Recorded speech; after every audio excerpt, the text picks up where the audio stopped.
గమనించాలి. రాష్ట్రాల ముఖ్యమంత్రులు ఢిల్లీకి పోతున్నారు అంటే అది తెలంగాణ ప్రజల మేలు కోసం. ఉదాహరణలు రెండు చెప్తా. మీరు 9 ఏళ్లు బీఆర్ఎస్ పార్టీ ప్రభుత్వం నుండి గింజుకున్న కంటోన్మెంట్ బోర్డు విలీనం కాలే. కానీ రేవంత్ రెడ్డి గారు మొదటి సంవత్సరంలోనే కేంద్రాన్ని ఒప్పించి ఆ ప్రయత్నం చేసిరు. మహానగరంలో కంటోన్మెంట్ ప్రాంతాన్ని విలీనం చేసుకున్నారు. అలాగే ఎలివేటెడ్ కారిడార్స్, ఇటు గట్కేసర్ కు అటు షామీర్పేటకు వెళ్ళే ఎలివేటెడ్ కారిడార్స్ కు కేంద్రం గ్రీన్ సిగ్నల్ ఇయ్యలే వేళ 9.5 సంవత్సరాల్లో. కానీ రేవంత్ రెడ్డి గారు వెళ్ళిన తర్వాత దానికి గ్రీన్ సిగ్నల్ లభించింది. పనులు మొదలు కాబోతా ఉన్నాయి. రేపు ఇచ్చే ఇందిరమ్మ ఇండ్లలో కూడా కేంద్ర ప్రభుత్వం నుంచి సహాయం తీసుకుంటాం. రేపు పబ్లిక్ డిస్ట్రిబ్యూషన్ సిస్టమ్ లో కూడా కేంద్ర ప్రభుత్వం నుంచి సహాయం తీసుకుంటాం. అందుకే ప్రతిసారి కేంద్ర పెద్దలతో కలిసినప్పుడు ఖచ్చితంగా రాష్ట్రానికి రావాల్సిన హక్కులను, రాష్ట్రానికి రావాల్సిన నిధులను ముఖ్యమంత్రి గారు ప్రధానమంత్రితో సహా అన్ని శాఖలకు చెందిన కేబినెట్ మంత్రులతో మాట్లాడుతూ ఉన్నారు. రాజ్యాంగబద్ధంగా పరిపాలన చేస్తా ఉన్నాడు. ఇంకోటి మన విచిత్రమైన మాట, అదానీ అంశంలో కోడంగల్లో సిమెంట్ ప్లాంట్ ఎట్లా పెడతారు అదానిది అని. అదానీ పెడతాడా, అంబానీ పెడతాడా, టాటా పెడతాడా, బిర్లా పెడతాడా?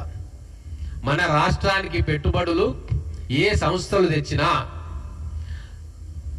పొలిటికల్ అఫిలియేషన్స్ ను పక్కన పెట్టు మన రాష్ట్ర ప్రయోజనాల కోసం ఆలోచించేవాడే స్టేట్స్మెన్.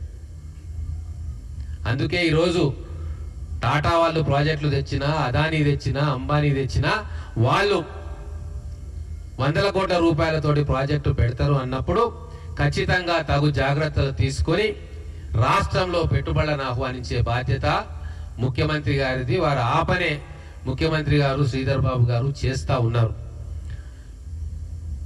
కార్పొరేట్ లా ప్రకారంగా ఇన్కమ్ ట్యాక్స్, ఈడీ ఇవన్నీ ఎన్నో చట్టాలు భారతదేశంలో ఉన్నాయి. ఏవైనా కంపెనీలు ఆ చట్టాలను ఉల్లంఘిస్తే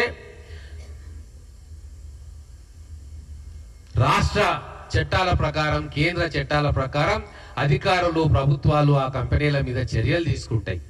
దాన్ని ఎవ్వరు కూడా ఆపలేరు. కానీ కంపెనీలు ఎక్కడో పొరపాటు చేసినాయని చెప్పి వాళ్ళు వచ్చే పెట్టుబడులను ఆపడం అనేది మన ముందున్న అన్నం ముద్దను మన పిల్లలకు కాకుండా చేయడమే. ఆ మాత్రం ఇంగితం కూడా ఇండస్ట్రీ శాఖ మంత్రిగా ఉన్న కేటీఆర్ కు లేకపోవడం అనేది చాలా విచారకరం. ఒక చిన్న ఎగ్జాంపుల్ నేను చెప్తున్నా. మా మహబూబ్ నగర్ బిడ్డలు బాధ ఎట్లా పడతా ఉన్నారంటే, ముఖ్యంగా తెలంగాణ ప్రాంతాల్లో 2 ప్రాంతాలు బాగా వెనుకబడ్డాయి. ఒకటి మహబూబ్ నగర్ ప్రాంతంలో పశ్చిమ మహబూబ్ నగర్, గద్వాల ప్రాంతము, మక్తల్ ప్రాంతము, నారాయణపేట ప్రాంతము, కొడంగల్ ప్రాంతము. అలాగే మెదక్ జిల్లాలో కొన్ని ప్రాంతాలు, నారాయణఖేడ్ ప్రాంతము, మిగతా కొన్ని ప్రాంతాలు చాలా వెనుకబడ్డాయి. అక్కడ వాటర్ రిసోర్సెస్ తక్కువ. కొంత కొడంగల్ ప్రాంతం అయితే ఎడారి ప్రాంతం. కొన్ని గ్రామాల్లో వందల వేల ఎకరాల్లో మీకు బోర్ బావులు కూడా పడవు. ఇరిగేషన్ ప్రాజెక్ట్స్ కూడా ఇంకా చేరుకోలే ఆ గ్రామాలకు. అలాగే నారాయణఖేడ్ ప్రాంతం.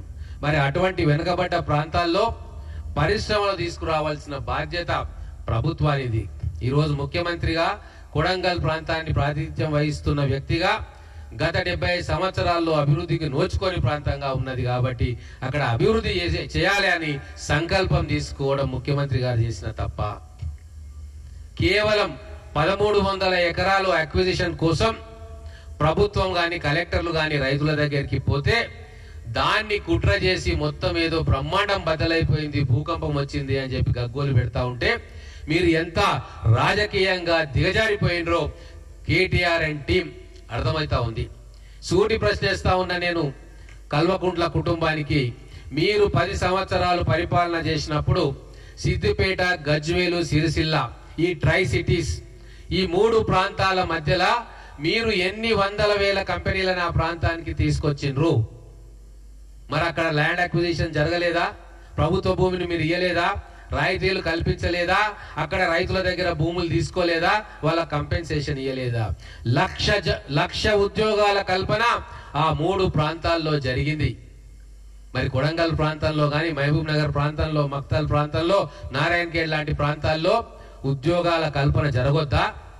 మా బిడ్డలు ఎప్పుడు కూడా బాంబేకి దుబాయ్కి వలసెళ్ళి అక్కడ దిక్కులేని చావులు చావాలనా? మీ ప్రాంత ప్రజలు సుఖంగా ఉంటే మొత్తం తెలంగాణ సుభిక్షంగా ఉన్నట్ట? 9.5 సంవత్సరాలు మంత్రులుగా ముఖ్యమంత్రులుగా వెలుగబెట్టిన వాళ్ళు వాళ్ళ ఆలోచన విధానాన్ని ఈ రోజు తెలంగాణ ప్రజలు గమనించాలి అని చెప్పి కోరుకుంటా ఉన్నాం. 14 సీట్ల